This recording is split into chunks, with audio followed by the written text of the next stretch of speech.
What up? Welcome to Theology on Tap. This is Alan again. Tonight, let's just jump right into our drink, alright? We're gonna just jump right in, okay? If it doesn't sound like I've been pre-partying, it's because you're not listening. I've clearly been pre-partying, just a little bit. So, tonight's drink, let's get started right off. We're gonna have a car bomb tonight, because somebody's gonna die tonight.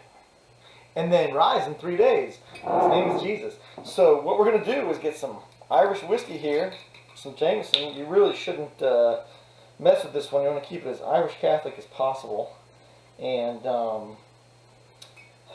try to stick with the Irish shit if you can. But, if you want to sell out and do bourbon or something like Jim Beam, I guess that's fine. But you'd be a heathen. Let's be real. Ooh. I thought I could pop this one. Are these not twists? I don't drink beer enough to know. Is Guinness not a twist? Anybody? Anybody? A can opener? Something? Okay. Fuck it. I learned, that was one of the things I learned in college was how to pop a beer bottle with my elbow there, but this seems like it's not the one that you do with a twist. You need a pop top. Oops. Thanks, buddy. Gotta keep that bottle cap before I blow out a flip-flop right there. Jimmy Buffett. Fuck you, Jimmy Buffett. So anyway, what you want to do in a car bomb is, you could pour the whole beer in the glass, but I don't because I'm a pussy. I can't chug. I'm not a good chugger. Take your shot of whiskey, Irish whiskey. Just pour that right into the beer. Oh, that already sounds kind of fucked up, doesn't it? Well, get ready. Buckle up, Buttercup, because the next step is you take some Irish cream. This shit is delicious in your coffee. I use St. Brendan's because it's cheaper than Bailey's, but most people use Bailey's. If you're going to do a brand name, I already wasted some Jameson, so I'm good on cash here. In fact, I'm pretty sure I didn't even buy that Jameson. I think somebody gave me that Jameson. So, thanks for my birthday present, whoever you were. Once you open Irish cream, I recommend sticking it in your fridge or your freezer because it doesn't last forever. It does have some creaminess in it. I'm going to put that right here on my door. Oh, goodness. Oh, come on now. I'll figure that shit out later. For now, it's going in the fridge. So, here's the fucked up part, and why nobody likes bombs of any sort. Unless your, nutsack or ovaries are over a certain size like the Grinch. What you gotta do is chug this motherfucker. You take the milky bits and you drop it in the beer, and the beer makes the milky part curdle pretty fast, so you need to chug this whole thing in one go. Now, I'm going to confess to you now, I'm not a good chugger. I don't have the motor skills for it. People say just open up the throat, let the funnel of beer go down. That doesn't work for me. So I guess I am the pussy in this case. So I just like I'm drinking through a very large straw. So please don't make fun of me. But I'm gonna. You know what? Go ahead and make fun of me. Have fun. So I'm gonna drop this motherfucker. And then my chug. Wish me luck. And then we'll pray. Maybe I should pray first. Nah, I don't need it. God's always been with me on this one.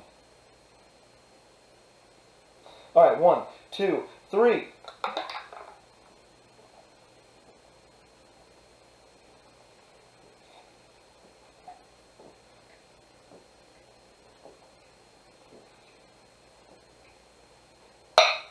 Oh yeah! Woo. And it'll hit you like a ton of bricks. BT dub. Woo, I'm getting a chill already. That's awesome. It'll get you hammered in about 5 or 10 minutes. But, and it tastes like glorious milkshake at the bottom, by the way. I highly recommend one of these if you've never done it before. But, space them out. Because, oh my god, it'll mess you up. So, whoa. Let me give it a little rinse.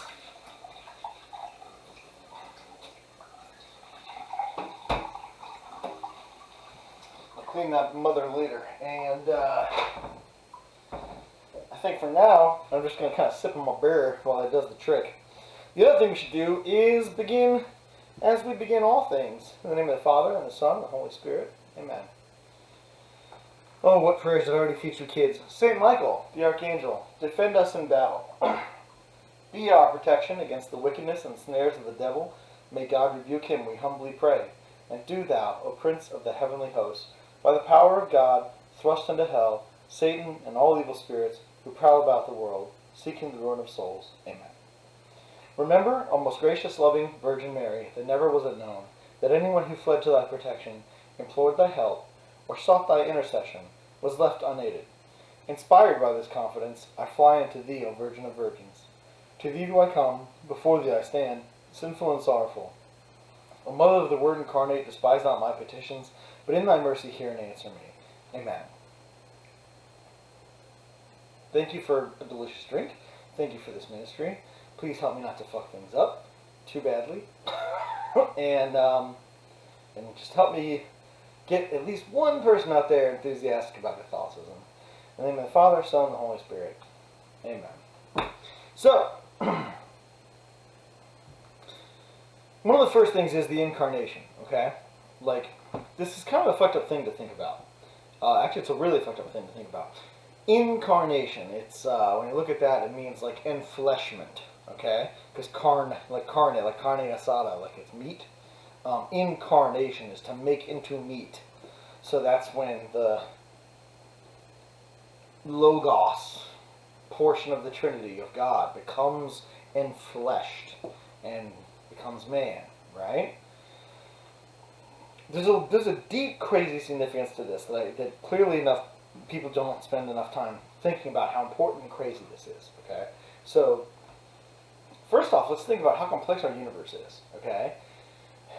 Most of us think of the universe in our day-to-day as being three-dimensional plus one of time, right? You know, we got depth and width and height and time ticks on for friends of animation and whatnot. Okay, like that part's easy, but we all also understand that there's probably more dimensions to life than that. How many is debatable. Some say 5, some say 9, some say 10, 12, 14 in Eric Weinstein's case. You know, what are these other dimensions and other ways to measure? And I could go into this. Actually, I think it's really cool that I think just actually this past weekend, I'm in the middle of coronavirus lockdown and fucking riot and stupidity, and Brett Weinstein and Heather Haying had a podcast this week about Unity 2020.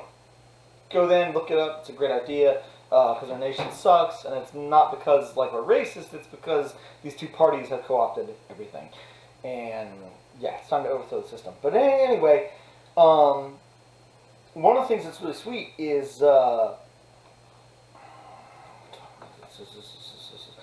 Flatland. They mentioned Flatland in this most recent podcast, and like that's something worth looking into. It's great for math.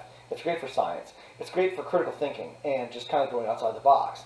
It's also great for spirituality, BT dubs, because if you take Flatland, like the idea, like here's the whole idea, right? Is that let's say that the entire universe was just in this paper. It's a two-dimensional object, right? But if the entire universe was in this paper, then people in it could only travel as ink in the paper, like a dot in the paper, right? They couldn't come out of the paper because you can't put ink here in this space, right? But if you were to take a sphere, and I don't have one of my children's basketballs, but I could use a cup, but then I'd get it wet. But you know, you take like a spherical object and pass it through this plane. It first appears as a dot and then widens as a circle before it passes through as a shrinking circle and then looks like a dot that disappears. But really what it was a sphere going through this plane, right? Heather talks about this. And it's helpful to think of God as being one of those things that is outside the universe we know. Like, let's pretend that this paper is 3-dimensional or even 4-dimensional. But God is like at this 12th or 14th dimension, something that we couldn't even parse, and like it passes through it, but in a way that is entirely imperceptible, right? Like that's not that far off of an idea to think about as being real, right? And again, let me reiterate for anybody who's watching this channel and they just want to hate about atheism and stuff. I want to be really clear that my audience, like my target audience, is people who are already into this spiritual idea and they're already on boat with being Catholic. They just want to know what Catholics teach. So I want to avoid a does God really exist conversation. Not because like I'm chicken shit and I can't defend it. Like I can, I'll come back to that in another episode, but it's wasting my time when I could be talking about sweet ass shit like this. So if you don't like that, end this video, go somewhere else. I'll come back to you later. But for those of you who are on board with the spiritual shit, think more in slightly realistic terms about the idea that God is a part of the dimension we're in, but so far out that we can't remotely comprehend him, right? So if God had that level of power, we're going to call that power. Like he can traverse between dimensions. He can, appear at will at different, stages and times. And the time doesn't apply to him at all because he's eternal, which doesn't mean that he is full of all time, so much as time is a dimension that does not cross him. I don't know if that really, like, we're talking about super metaphysical ideas here. Eternity to God does not mean he lives forever. It means that his existence is outside of time. So he looks at time like a newspaper. He can see the beginning and he can see the end. And he's like, oh, okay, that's cool. But he is outside of the newspaper. So time it doesn't apply to God, right? So you think about that level of power, right? Where, like, none of the rules of physics and shit apply. Or even time. Whether this is 10 dimensions or 14 dimensions, I'm going to link to both of those theories, by the way, because I think they're both really sweet to think about. Especially the flatland one, where they're talking about, like, if you were to take a dot on this paper and then fold it and push that dot to the other side of the paper and open it up, that person would feel like they teleported across the universe they know. But all they really did was fold through the third dimension, right? So now picture how complex shit must be if God's in the 14th dimension. Or even better than that, everything about the physical reality, think in Dungeons and Dragons terms, like the material plane, the multiverse, all of that would have been invented by the God we're talking about. Let me take that another layer out. Jordan Peterson terms of, like, here's all these hierarchies, like what is hunting? Who are the better hunters? Who are the hunters that we remember as, being the legendary hunters? And what were they ascribing to? It was hunter-ness that we really wanted to achieve. And so then this ideal of a hunter that we could never be becomes Diana, the goddess of the hunt, right? But then, out of that talent, that's just a hunter hierarchy. This is Jordan Peterson shit. Go watch his Bible series. It's fucking great. Out of the hunter hierarchy, there's also the, sailor hierarchy, and farmer hierarchy, and ruler hierarchy. And out of all these hierarchies, they all have to point to a grand truth that is the truth of all truths, that all things come from, that does make sense. And that thing up there is what we're talking about as the one God, the monotheism, right? And so if that one God created everything that exists, including all of the hierarchies, including all 10 or all 14 dimensions, God cannot be in one of those dimensions, by definition. And, people go, let's go to the gaps, blah, blah, blah. No, that's a bullshit excuse for people who don't understand what we are talking about when we define God.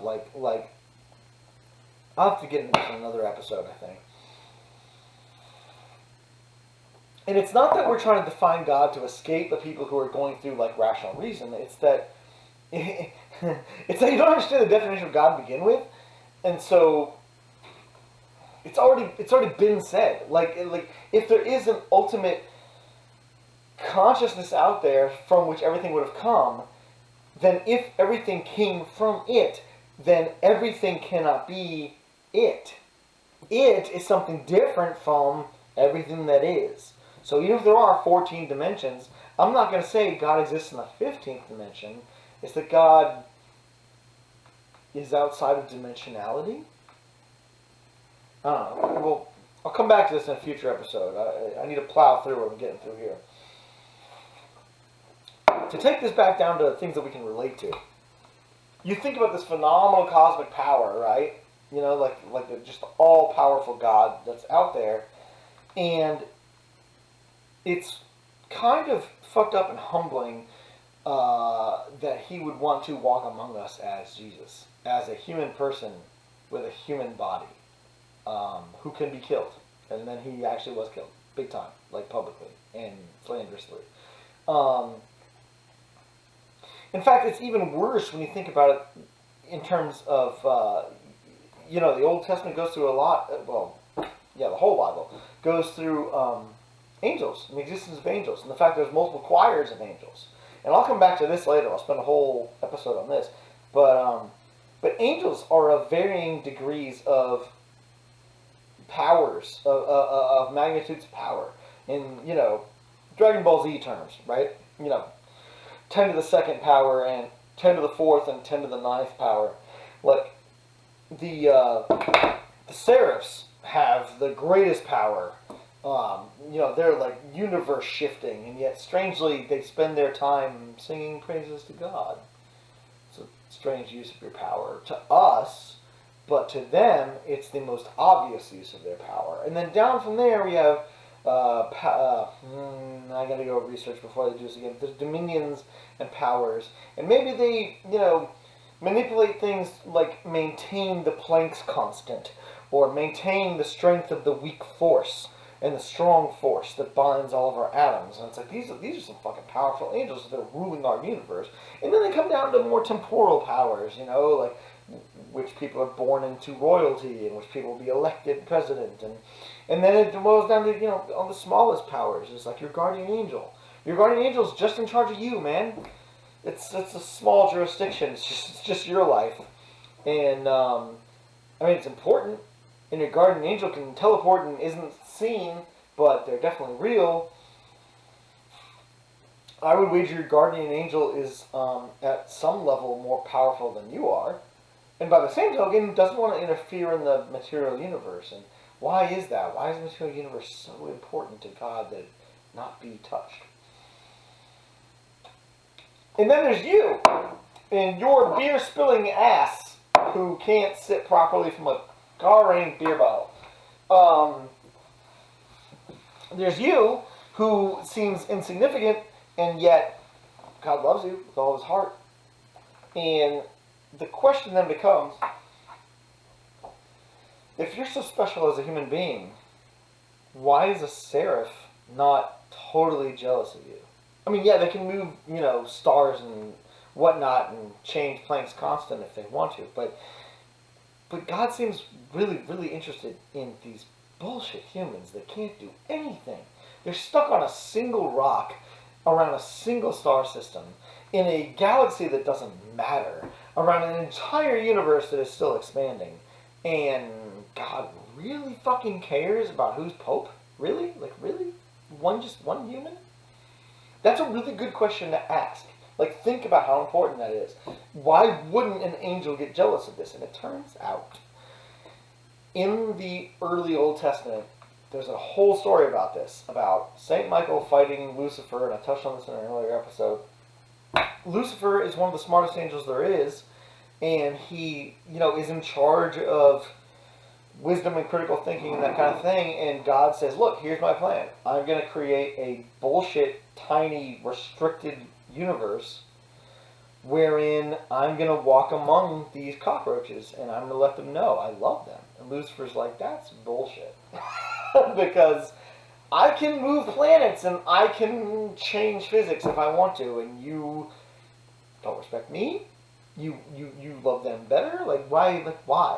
And God's like, because that's the ultimate love, is that you don't get anything out of loving someone. It's a one-way street. It's not a two-way street.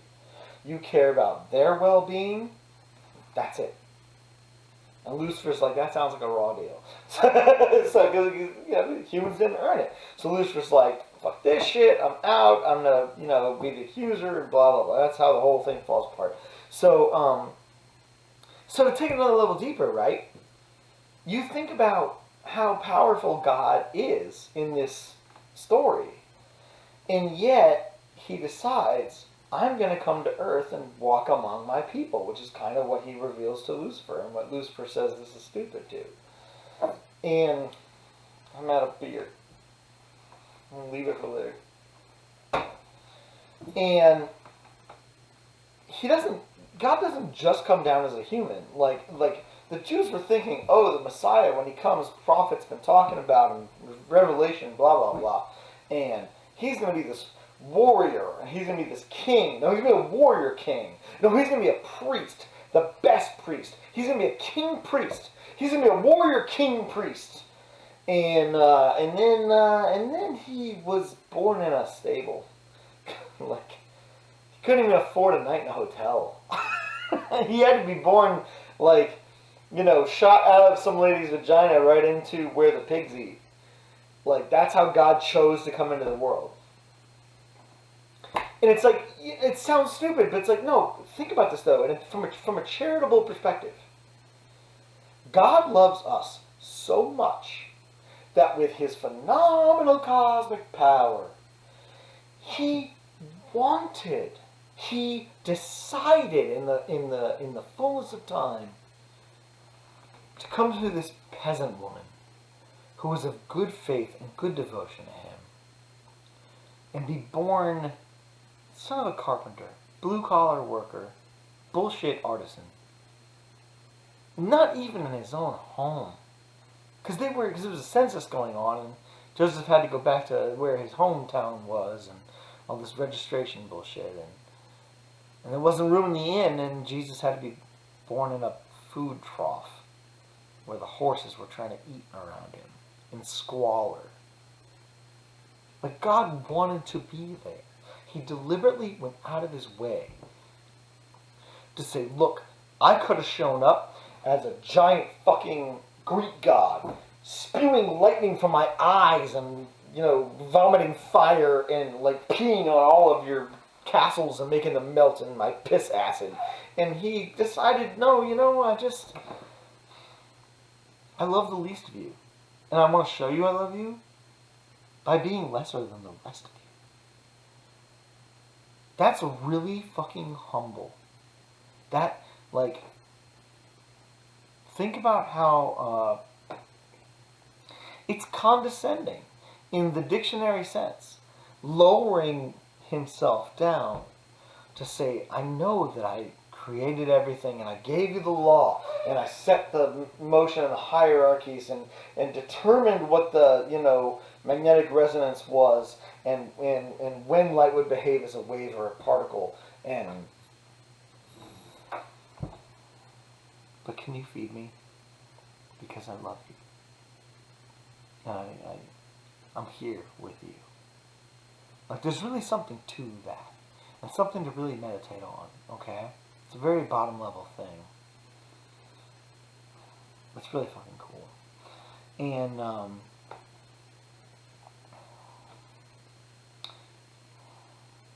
I don't know. I don't know if I can...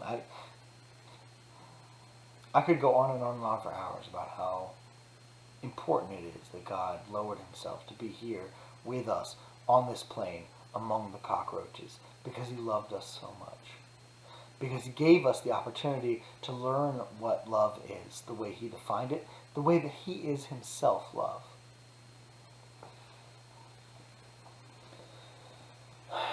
To change gears a little bit, one of the things that's important to know is the way Catholics see the spiritual world. I think that people from the outside, like atheists, or even a lot of fundamentalists and Protestants, might see the spiritual world as being this parallel world, like it's Legend of Zelda or some shit. Like there's the the light world and the dark world, or maybe even Dungeons and Dragons, where it's like you have the prime material plane and the astral plane, and you have a material self, but it's connected to an astral self, and they have this silver line between them, right? Like that's a Dungeons and Dragons thing. Catholic Church isn't kind of going that way, but not really. The tiers are closer together in Catholic belief, where the spiritual world is more like another dimension of the reality we already live in. So when you take an idea like, oh, God is omniscient and he can see everything at all times. Oh, what a crazy KGB spy. It's not really that so much as God exists in this dimension. Again, what are dimensions? Like we go back to this tenfold or 14-fold thing where a dimension is really just a way of measuring something. It's a 0 to 1. This is one dimension. But then you go up, this is 2 dimensions. And then this is 3 dimensions. And then there's 4, we're going to call that time, but the video I link in the description here says that time is more of a side effect of the way things change in the 3rd dimension. So there's an infinity of dimensions, and then there's like 1 dimension between that infinity and the next infinity, and that whole thing. So,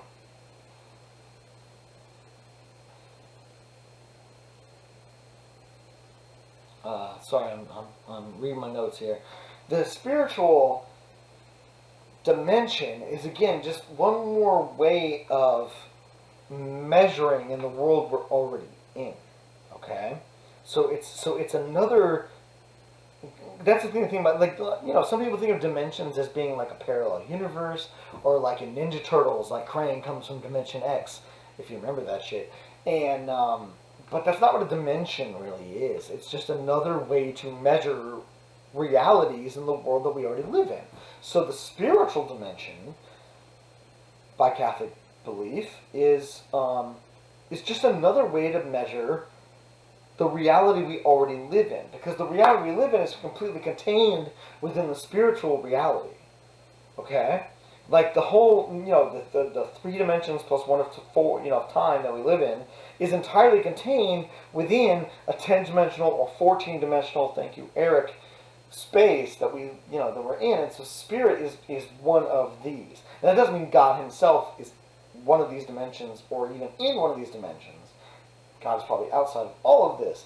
But the spirit and the soul is definitely linked and permeating the real world we live in. Okay? And the reason I get into this is that when you think of it in those terms, the spiritual world is not far off.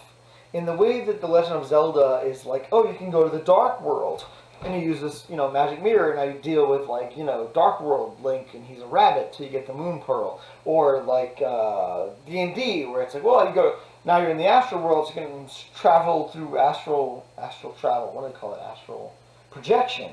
Unless, a Githyanki shows up and cuts your silver string, well, but that's kind of a close model. It's a surprisingly close model. But the Catholic model is that your spirit is much tighter intertwined with what your body is doing. All right, and I've linked to the ideas of heaven and hell in the description here. But when you see multiple times in the Gospels, our God is not far off. He's not these eyes out past Pluto looking at us. He's here with us, among us, in this room, looking at me and telling me, stop drinking, you douchebag. And I ask him, just one more, and he says, okay, fine.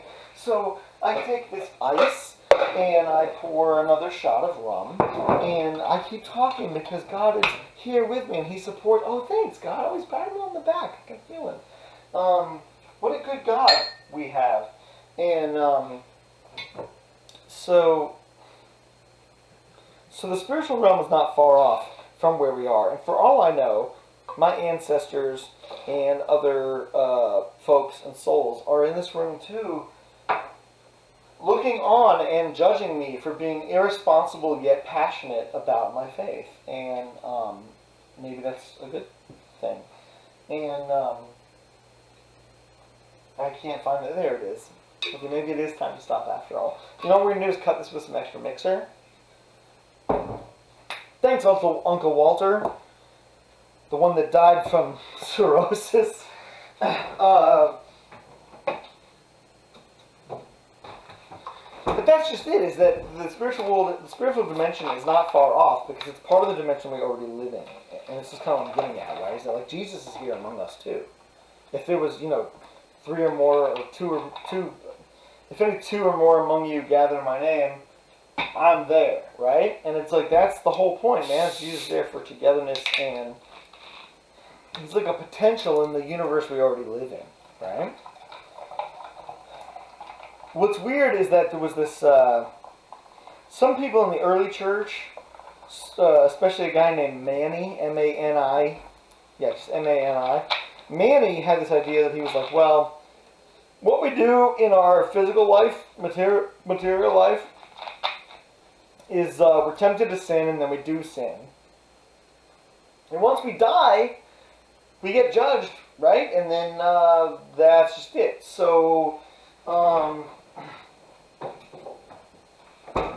it sounds to me like the real life, like the material plane, is a bad place to be, because the body is what tempts us to fight each other, steal from each other, jerk off at each other. And I just, Manny was not about the body. He was like, the thing is, the body is temporary, and then the soul lives on. The soul is the important part. So he, the next logical step was to devalue the body and just treat it like it's crap. Actually, like self-flagellation would come into that too, like just beating yourself up and being like, I don't know why I have this body, my body's terrible, and I don't care about it, I'm going to starve myself, because what matters is I have a virtuous soul, and that's going to live on and everything's done.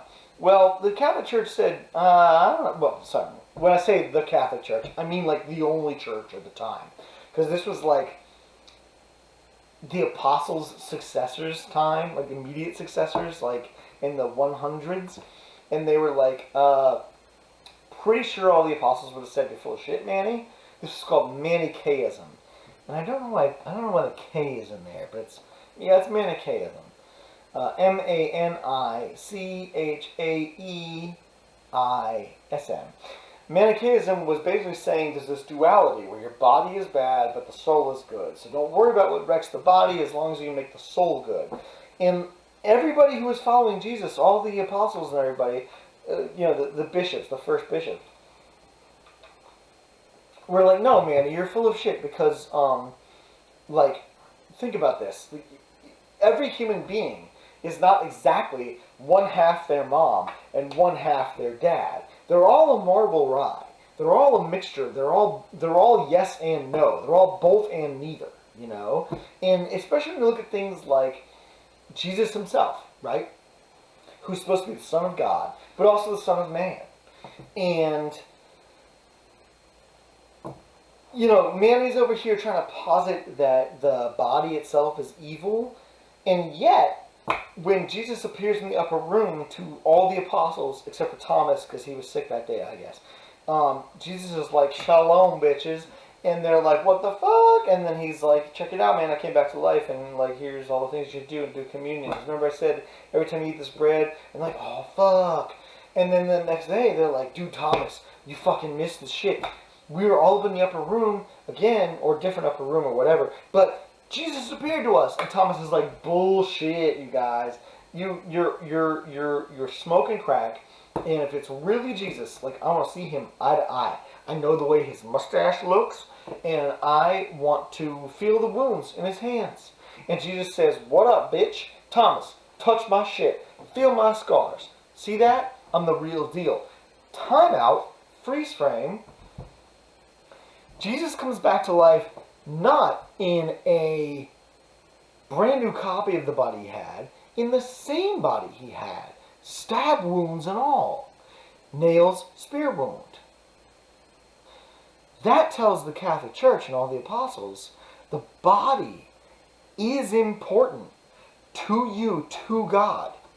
It's significant that you are embodied. The soul is important, the soul will live on, but the body is as important as the soul, and it should be treated as such. And I'm going to come back to this on a later topic. This is called the theology of the body. I'm going to have a whole other chapter on this. But that's when the Catholic Church said, Manny, you're full of shit. Because if the body didn't mean anything, Jesus would have come back in a fully spiritual self. Or he would come back in a fresh body, full hit points, no scars. He didn't, though.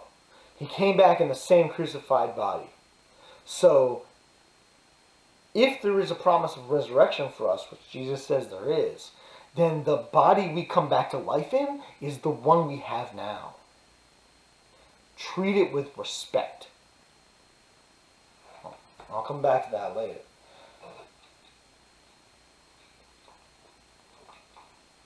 Treat it with respect because it's holy. It's been set aside for God's purposes. Talked about that in the previous episode too.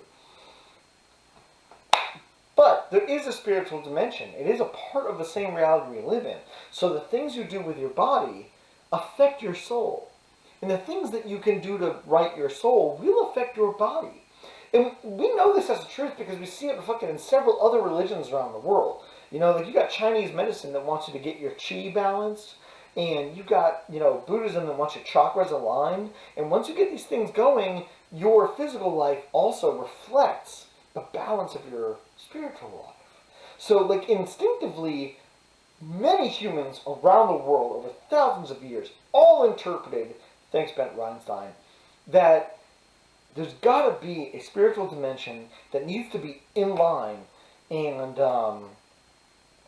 this is a truth of reality, okay? Whether you want to take it, the Buddhist interpretation, the Taoist interpretation, the Muslim, or the, Abrahamic, whatever, dude. This is a thing. Like, there's definitely a spiritual dimension to the reality we live in. Whether or not you can observe a human mind in some cells or chemical traces or radioactivity or bullshit. Like, it's definitely real that... I used to work in the psychology department at a college near here. And I heard multiple psychologists, trained PhD psychologists, tell me, I don't believe in God, but I definitely believe in the power of positive thought. And it's like, well, that's spiritual centeredness, man. Because it's true. They will admit positive physical end results. Yeah, positive physical results would come from a good spirit, from positivity, from altruism, from calmness. All these things that all these religions teach, right? And all those religions are valid.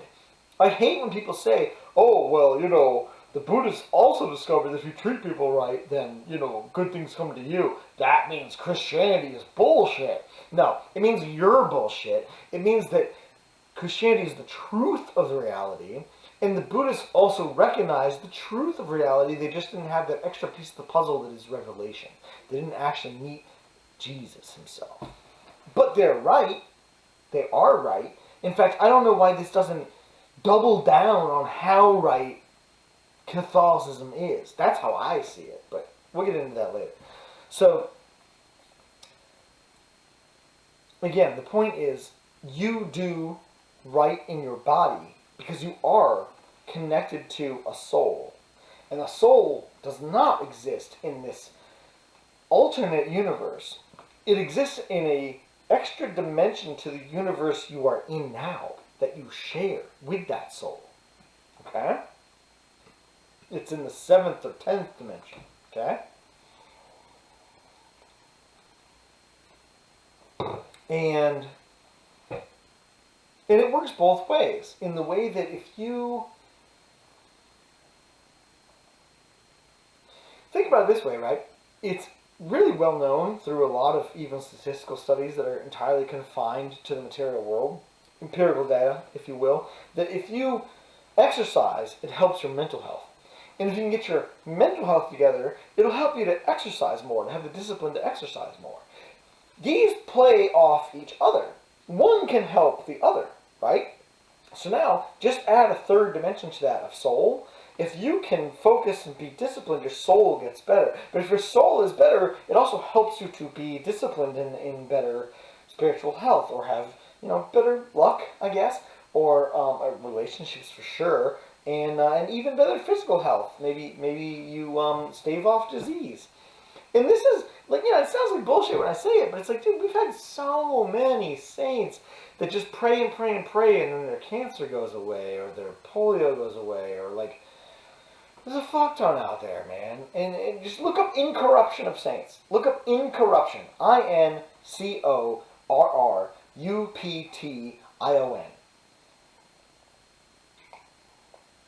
The Incorruption of Saints is fucked up. It will just blow your mind, dude.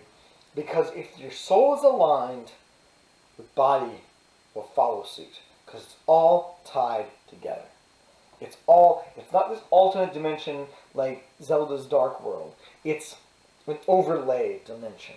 It's another way of measuring what's happening in the world you're already in. And to that end, heaven and hell, in the way that even Jordan Peterson describes, of being like a mode of living in the world you're in, that's exactly what it is. Like, if you look at the book of Revelations, they talk about the city of God coming down from heaven, and it has no temple, because there's no need for a temple, because everyone in the town lives in accord with God to begin with, so there's no need to go to a special place to think about God. Every aspect of their life reflects living in God's mode, right? And it's like, it doesn't come down from heaven so much as it's a realized state of the material world we're in. Especially when you consider, like, contrast that with Jesus coming back to life in his own body with the same wounds. Heaven is a place on earth. Hell can also be a place on earth. And Jordan Peterson says as much in his, psychological study. Like, all these things that people want to complain about, like, oh, it's just far off, oh, you're imagining it's mystical. Yeah, it's actually not that far away. It's God is permeating the world we're in because he's a part of it. And at the same time, he's not a part of it because he's the creator, so he cannot be a part of something he created. Because it's not an extension of God, it's a creation of God. It's worth looking at. Anyway, but if you've ever seen Neon Genesis, and I probably haven't, but I after this RCIA project, I plan on doing a exegesis.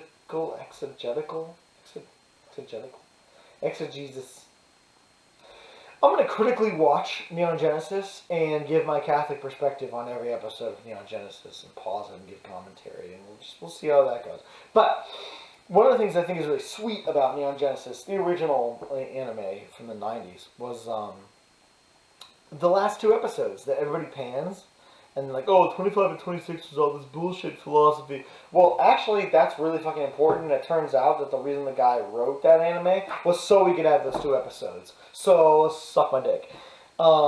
He's onto something, because there's this thing where he says, like, look, Shinji, you can be you, and you can be everything, and you just float through the universe.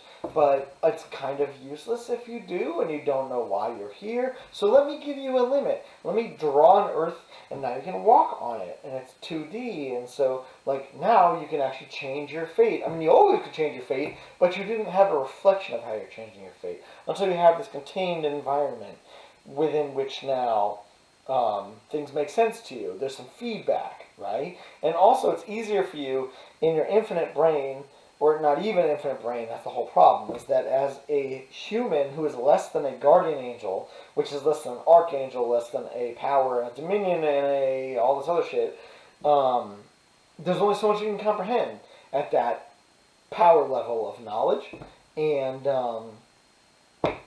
things are just easier if we can confine you to a body and let you figure the universe out from there. And even then, we're all fucking confused. There's too many questions and too much knowledge for any one of us to have all of it together, right?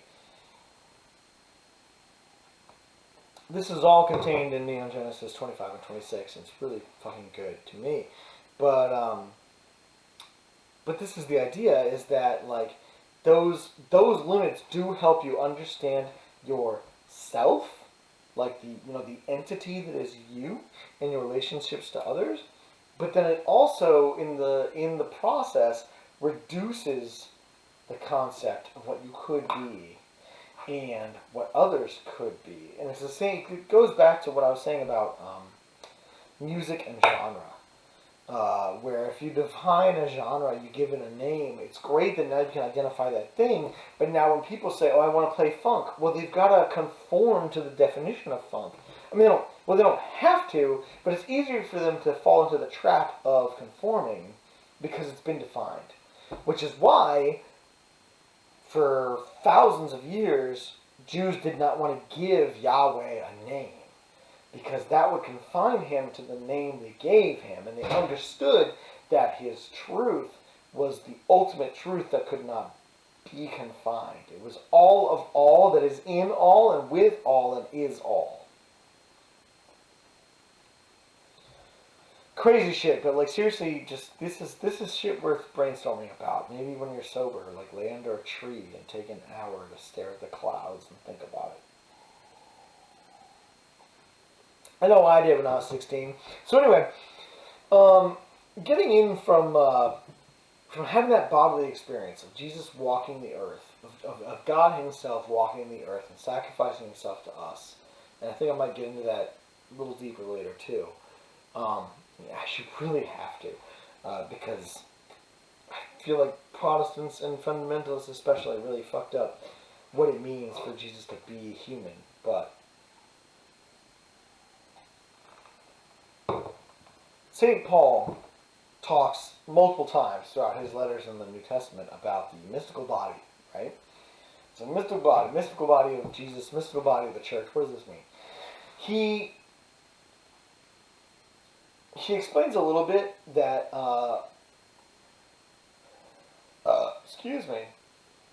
because the dimensions are so close to each other, and again, he doesn't use the same phrasing because this is not language that we used at the time.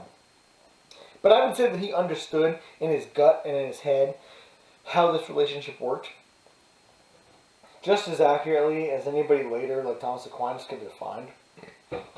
If not more so. Because again, it's the Wally World thing. Oh, my dad. Burpins. I'm gonna hold. Oh, Jesus. Excuse me. I'm sorry for taking her name in vain. I'm gonna hold my breath and pee. I'm gonna right back.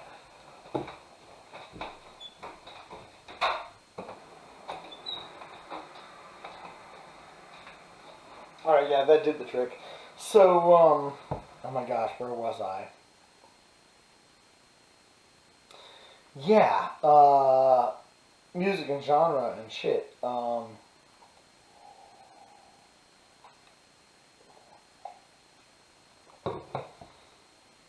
Having that limit helps you think about yourself and what you're about and what's your whole existence. Helps you make sense of things by giving it a boundary. And yet, that boundary can stop you from thinking about the whole truth. This is the sort of thing that leads to scientism that I'm always preaching against. You're in the physical world, you decide, okay, well I see my hand and I know my place and I can see my position in the three-dimensional world.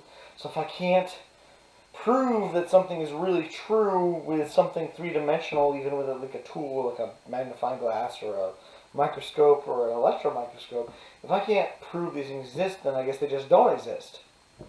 That's not true. There's much more existence outside of the world we can observe.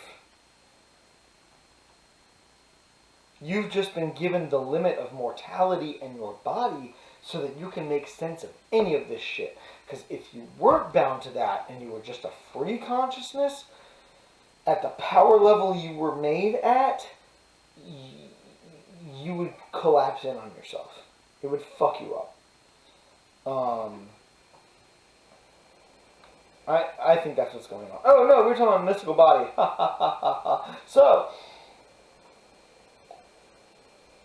Not that anything I said was not relevant, but the mystical body. So Paul is saying, like, check it. If God is not so far off, and God wants us to be part of Him through Jesus coming down, being one of us, allowing Himself to be sacrificed at our hands, and then also He gave us the Eucharist, wherein we can partake in His body mystically through the appearance of bread and wine. Then we become part of God Himself, and we become God's hands on earth to love each other, to love the others, love the non-Christians and the non-Catholics, as God would love them and does love them. But we'll be the actors. We'll be the hands of God's body, right? And he goes into more detail where he says, look, an eye should not say, I'm better than the hands because I can see. And if I couldn't see, then the hands would be useless. They'd be, grasping at shit like the way a blind person does. And, there's a whole diatribe in one of Paul's letters, I don't remember which one, where he goes into this, and all the parts of the body. And he's saying, look, like a hand is not better than a foot is not better than a nose, because they all have their role. Take that in a column and go back to Brett Weinstein's position where he's saying, look, the human body is communistic, because if the mouth eats food, the hand benefits from having nutrition.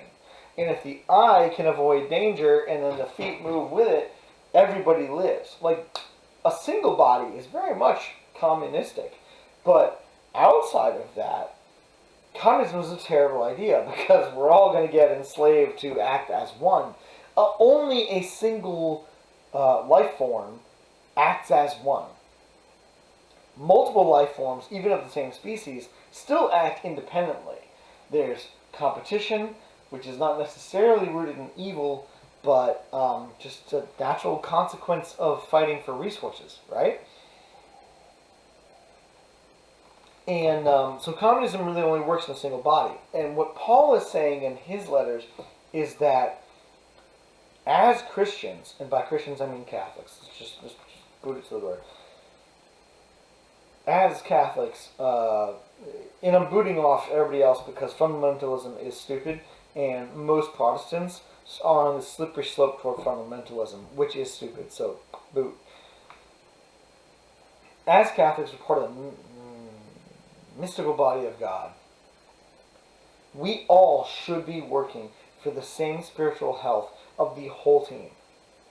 So if you are a married person raising kids, that's a role for you, and you're in the church, and you need to be making sure that your kids are raised in the Catholic faith, and they have character that is strong and oriented the proper way. But if you're single, you are not worse than a married person. You are not lesser than a married person. You have a role too. In fact, you have unique benefits as a single person, that you're not bound to the responsibility of your spouse or your kids. You could go and do missionary work. You could go and, really advance your career if it's something that's a career that benefits society as a whole. But there's actually a lot of opportunities for you to participate in the work of God as a single person. Like, don't write that out and say, oh, I'm lesser than a married person. And then in the same way, neither single nor married person should say, I'm less than a priest. Because a priest is, the holy leader and everything. Dude, priests are human too. They sin. They confess their sins to other priests. And they're just trying their damnedest, but they don't know what they're doing either. Not any better than you do. They just understand their role in the mystical body. Right? And the cardinals is the same, and the Pope is the same. Every morning, Pope Francis wakes up, rolls out of bed, scratches his balls, brushes his teeth, puts on his pants the same way you do, and then also sits down, reads his email, and says, what the fuck am I going to do to save the world? Maybe you're not thinking about saving the world, but he thinks about that, and it's just you're sitting there saying, how do I make this deadline at work? And Francis is saying the same shit. He's looking at his email and saying, what the fuck does Jesus want me to do today? Because none of this makes sense. I don't think I can save anything. But he's in the seat. And it's a special seat. Pope Francis's seat is in, the eyes of the church. It's helping the rest of us to see clearly. But he is no better than the hands or the foot or the liver. Hey, liver, what's up?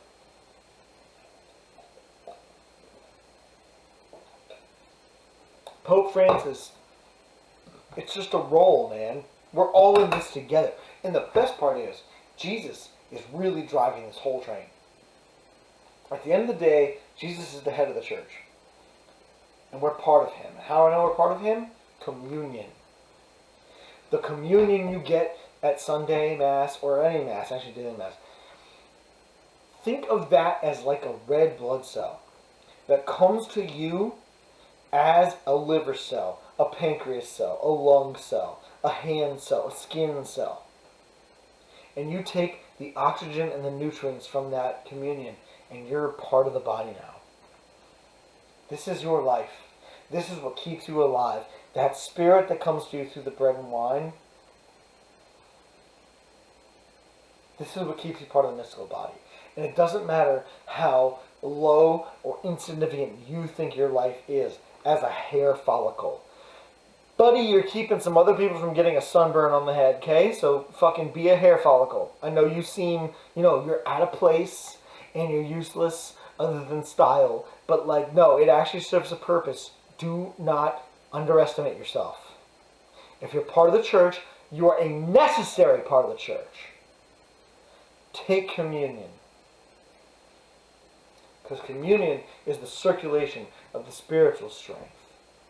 And you're in the mystical body. So, that mystical body extends from the people, from the laity, from their bodies, into the church magistrate, up to the heavens. Okay? Church, the people that are set aside for God's purposes, the Holy Church, connects the earth to the divine. And we are literally connected to God through the church. This is something really worth meditating on. It's not just spiritual, it's not just a great metaphor, but it's actually happening. If you're taking communion and you're participating in the church Mass and missions and ministries and just remembering him, even in stupid shit like saying grace before you eat. You're bringing Jesus, you're drawing from the circulation of Jesus' spirit into your daily life, into your home. And it bonds all the things as one. And so the mystical body of the church is both in heaven, and I do mean up, but I also mean out and through, because again, heaven is a place on earth, a dimension of the world we already live in. And you're pumping that lifeblood into your life and into the physical world, even into your neighbors who might be atheists. So that's really important. So I need to start skipping through some of these because I'm running out of time. I had some weird note here about purgatory. I don't know why I was talking about it. If heaven is a real state of the real world we live in, then hell is also a possible state of the real world we live in. Cross-reference Jordan Peterson. So then what is purgatory? Purgatory is this space where people have already died in their physical bodies, but their spiritual dimension of their life continues on. And then it is awaiting, it gets an initial judgment from God, but then at the end of time, there's going to be the final judgment. And I know this sounds like rapture bullshit, and the rest of the rapture is bullshit. So just sweet, fuck that shit, because fundamentalists are dumb. But in everybody who hates on religion, they actually hate on fundamentalists. They don't realize that the Roman Catholic Church is actually not anything like those fucktards. So, but the final judgment is at the end of time, when all of humanity ends for whatever reason. God is going to then say, all right, time to tally up. And he gave an initial judgment that people were kind of dealing with up until the final judgment. And this is a Catholic thing. This is an Orthodox Jewish thing. This is an Eastern Orthodox Christian thing. Like, they all understand this in various ways. Now, the Eastern Orthodox will tell you purgatory is bullshit. But it's funny because their belief system actually conforms to purgatory in a weird way. Like, they acknowledge that the mechanics are right, but they hate the idea of it being confined to a term, or a genre, if you will. Eastern Orthodox is like the indie rock version of Catholicism, like where they, in practice, they definitely believe in what the Catholics call purgatory, but by name, they don't want to put a term to it and a science and a doctrine and all this bullshit. But when you ask them, they're like, oh yeah, no, that's totally true. You die and then you're at a certain state and God's like, well, that's what happened. And now I'll figure out what to do with you between now and the end of time. And in that time, you can pray for somebody. Somebody who's alive can still use their body to pray, which will then use their spiritual influence to nudge a neighbor's spirit more toward God, closer to God. Here's another thing. I don't remember if I talked about this or not, but it's not like God would have created a hell, a place where people should just be punished, and he wanted to push them all away from him into that, to give them the finger for not listening to him. I don't think that's true. God's a loving God. God is a merciful God. I think instead, God is this center of goodness and life, and I would say immortality, but I think that's inaccurate. It's not infinite time so much as time not applying. And he wants all of us to partake in that, participate, be close to him. And anybody who's sinning is simply getting a vector value of how not close to that and at what angle from that they are.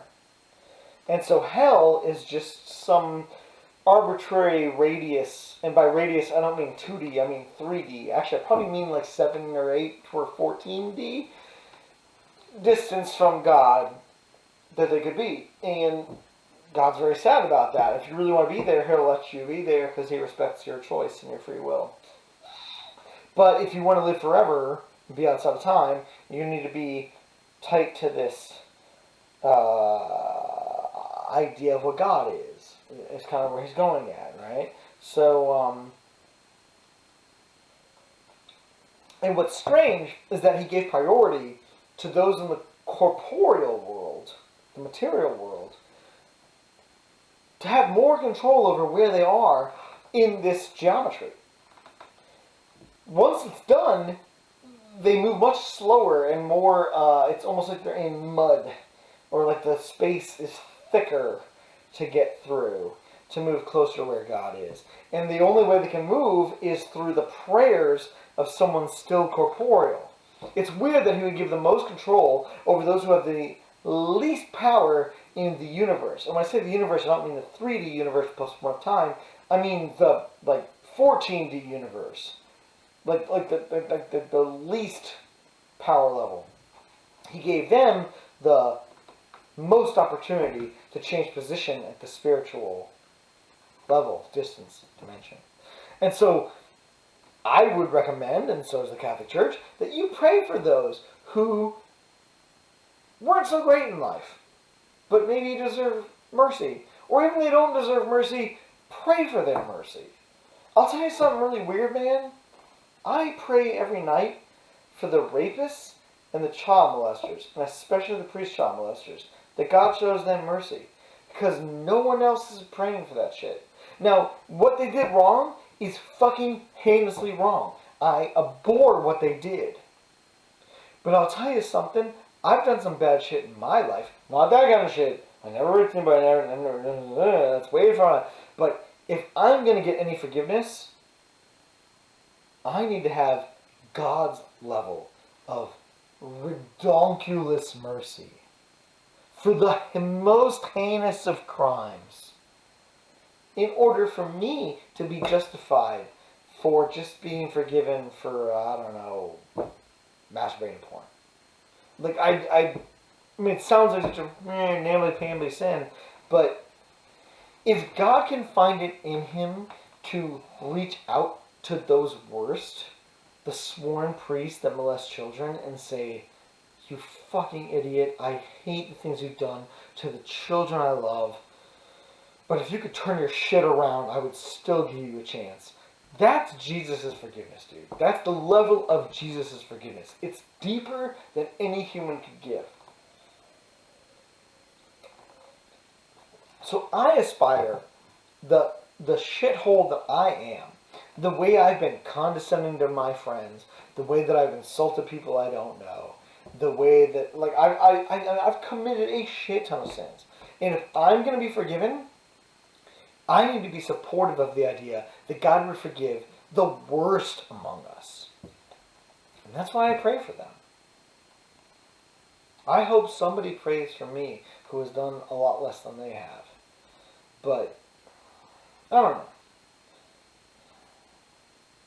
But this is the idea, is that those who have died in that state are kind of stuck where they are. And they can only move by the grace of God and the support of those in the corporeal world.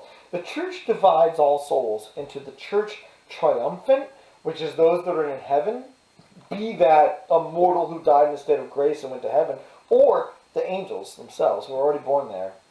Well, not born there, created there, but also not fallen, because the fallen angels made their choice, so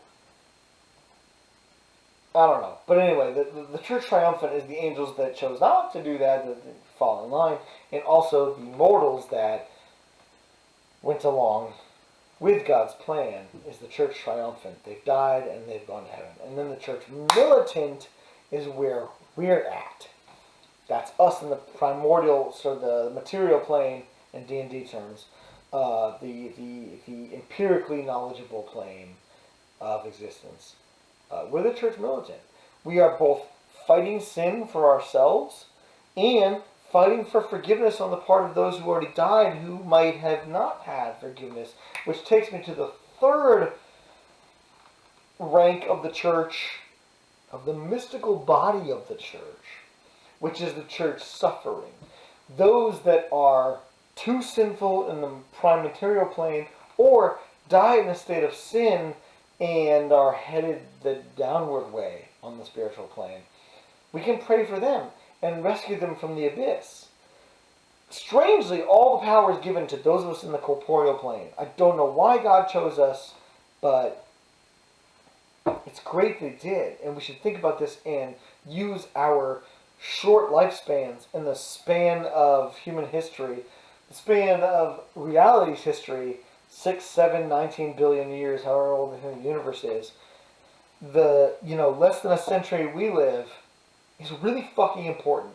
And you should spend it praying for these guys that are suffering, who made huge mistakes, and for all you know, regret those mistakes now that they're dead and they see with fuller eyes, now that they're not bound to their body to only see what their eyes can find, but now they can see the entire universe. And the way that Flatland, again, 2D universe from a 3D viewer is like, I can see the whole fucking thing.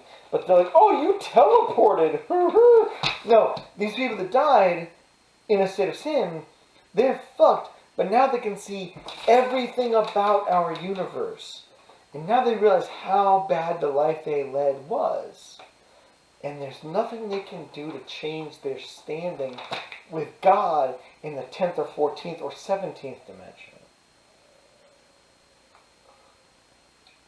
But if they're penitent, God wants us to extend His mercy to them through us.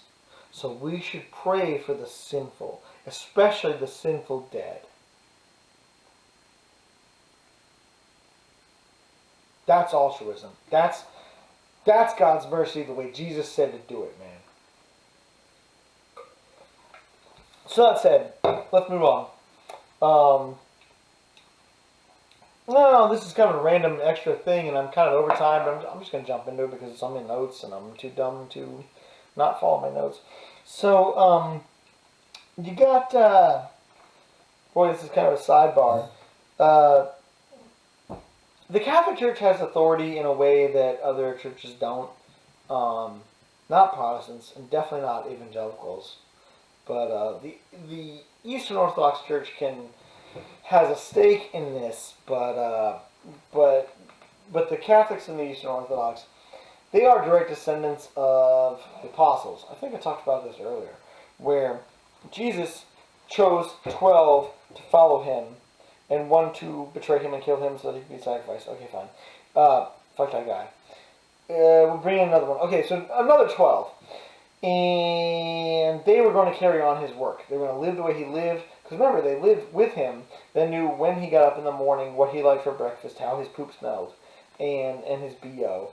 And they really, really fucking knew Jesus. So when Jesus said something that was sarcastic, they would tell you he was sarcastic when he said it because I know the guy. And when he said something that was symbolic, well, he was symbolic because I know the guy. All right. When he said something that was literal, they're like, well, it was literal because I knew the guy. Like they fucking knew the guy. Like how? I don't understand why this is something I have to explain. But the apostles fucking knew the guy. Okay, so don't fucking question that. And when they taught their guys, this is what the Bible means. This is what the writings of Paul, what he's referring to. I was there when it fucking happened. This is how it should be interpreted. Listen to that bitch. He was fucking there. Sorry. All things being Apostolic Succession. Who the apostle said, that's why I want to follow me. Because he gets it. He's the among the 7 guys that he's training, that's the guy who gets it best. I want him to be my guy. So, what's interesting is that across the Bible, even in the Old Testament, actually especially in the Old Testament, every time somebody is given a name by God, they are named for their mission. Okay? So, let's start with St. Paul. His original name was Saul. Good old Jewish name. There was a Saul way back in the Bible, like it was the king before David. And also pronounced Shaul. Excusing, but St. Paul, St.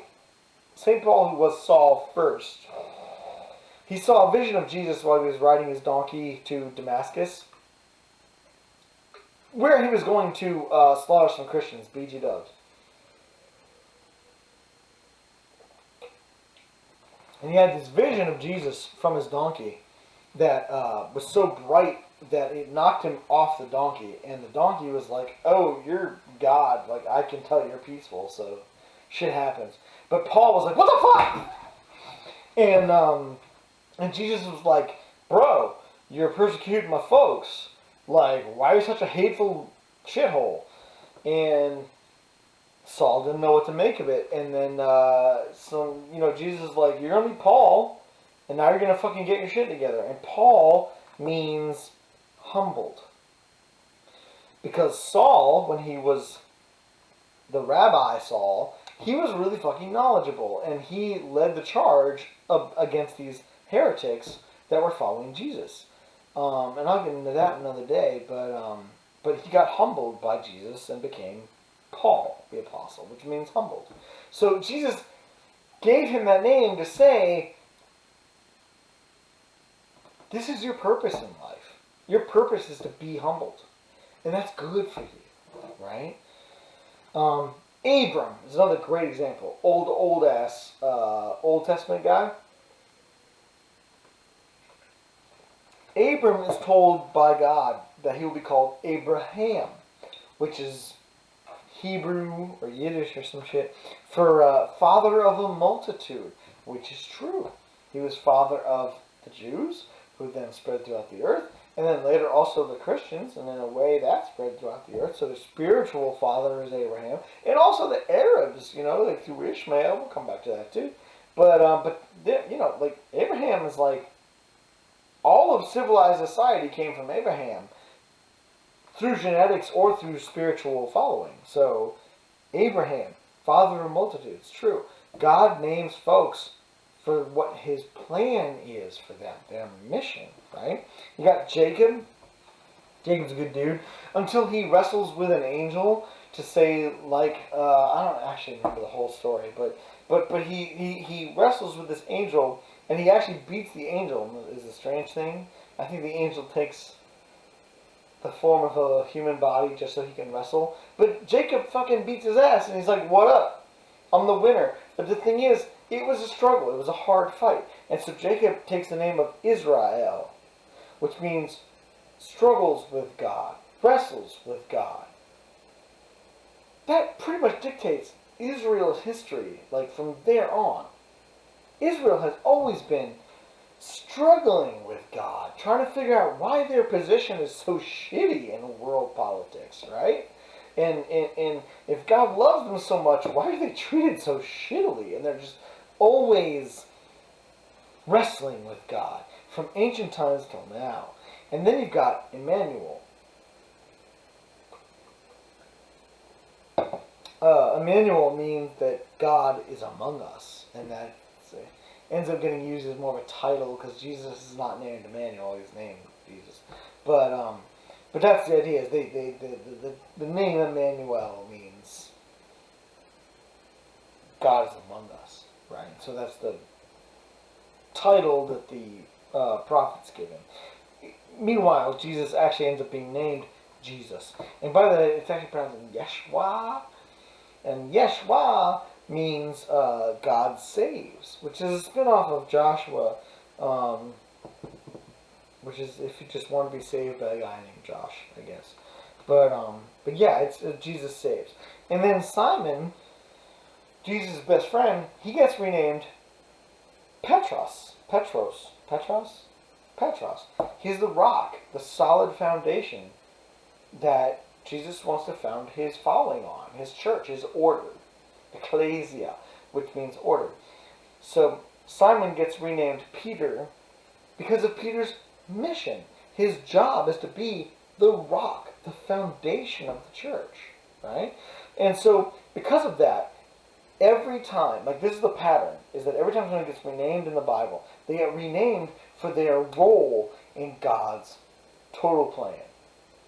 So every time a bishop gets named Pope, he picks up a new name of his choosing that is aligned with his mission, his idea of what the world needs,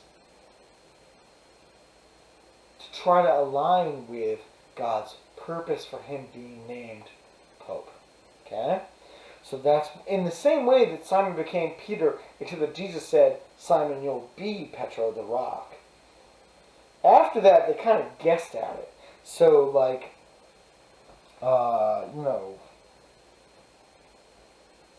yeah, popes pick a name like Francis, right? Pope Francis we got now. He was like, I want to be the peaceful one. I want to be the one who saves the earth and its beings and its animals. And there's actually a lot of different reasons why Saint Francis is a good role model for the current pope.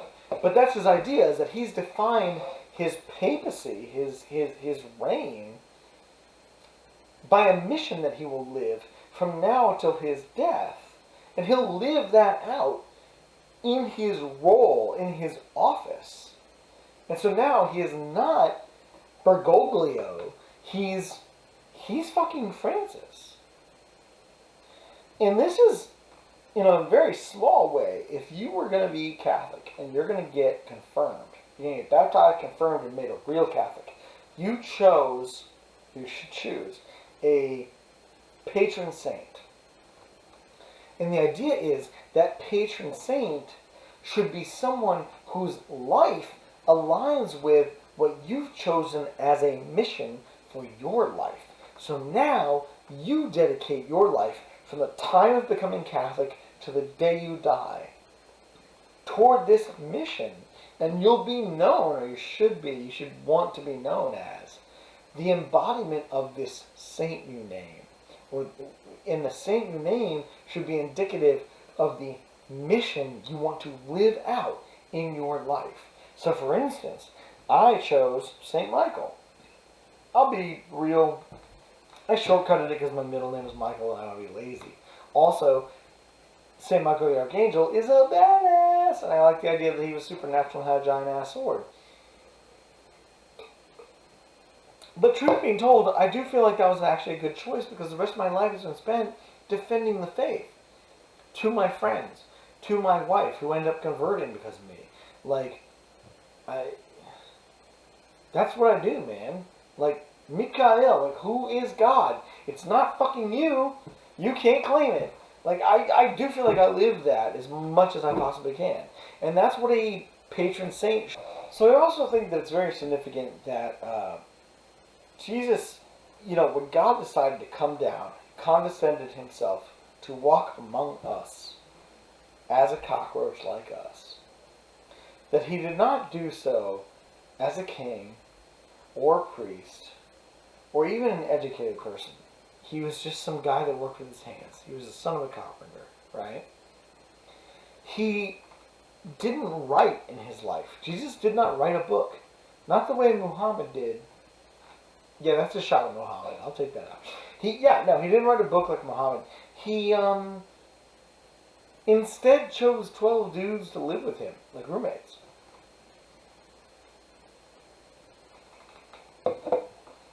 And he didn't lay out laws, for the most part, aside from the Sermon on the Mount where he gave his golden rules. But instead, he really chose to live a life that he thought was a good example. And he wanted his 12 bros to live that life with him. Wake up when he woke up. Get into their loincloths when he got into his loincloth. They didn't have toothbrushes, so they didn't brush their teeth.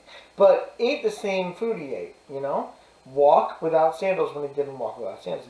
Talk to these poor people, and they were with him side by side. It was not about documenting shit. If God really wanted us to have a book, he would have sent us a scribe, and he didn't. And it's not to say that Jesus was illiterate, because there's a scene in one of the multiple Gospels. I think it might be multiple Gospels, where Jesus reads the scripture to the congregation at temple. And he sits down and he's like, today these words are fulfilled. That should just happen, son. And it's like so he clearly could read. I would assume that also means he can write. But he fucking didn't feel like it. He just didn't write. So it was more important to God and to Jesus, same diff, that he not write a book, but that he teach people how to live. And so he said, Peter, this is what we do. Andrew, this is what we do. Bartholomew, this is what we do. Follow me. Eat what I eat. Talk to these people.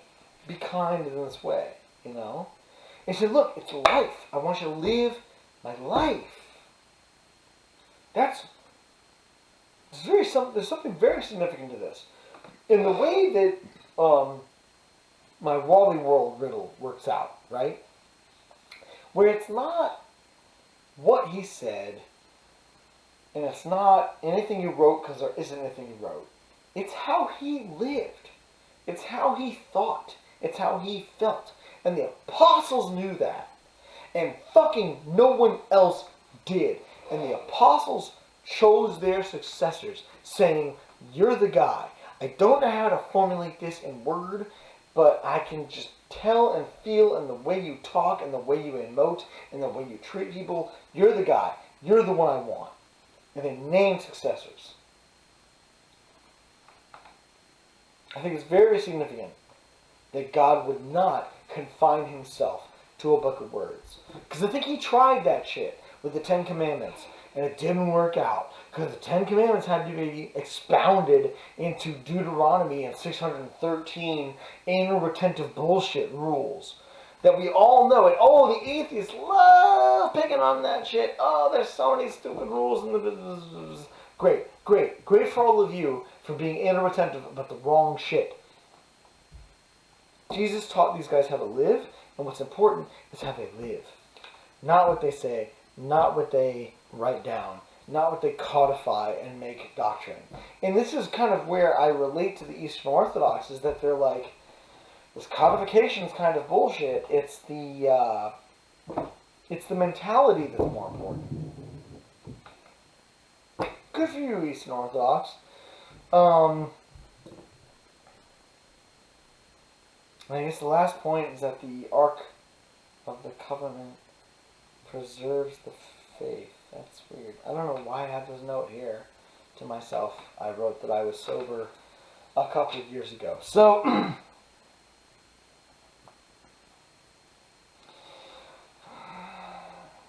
it's really sad that the Notre Dame Cathedral caught on fire a couple of months ago, maybe a year ago. It's strange, the symbology in that, where it was made to look like the Ark, like a rowing boat, like a trireme on the river Seine. Is that right? Is that something? And the idea of an Ark is that it preserves and it saves and it travels, but it mostly preserves. You look at the Noah's Ark; it preserved his family, and also, you know, the animal life, and it's probably bullshit, but the good stuff of the life before was contained while the rest of the world burned or drowned, or whatever happened. You know, to ancient civilizations like the 1200, 11 something. I talked about this earlier. It was only the virtuous that got to survive into the new world of the ancient cultures. And that was a foretaste of what would happen with the Ten Commandments. And when Moses passed on, passed away, he left the stones with the commandments on them to be put in the Ark of the Covenant. And then that was carried around as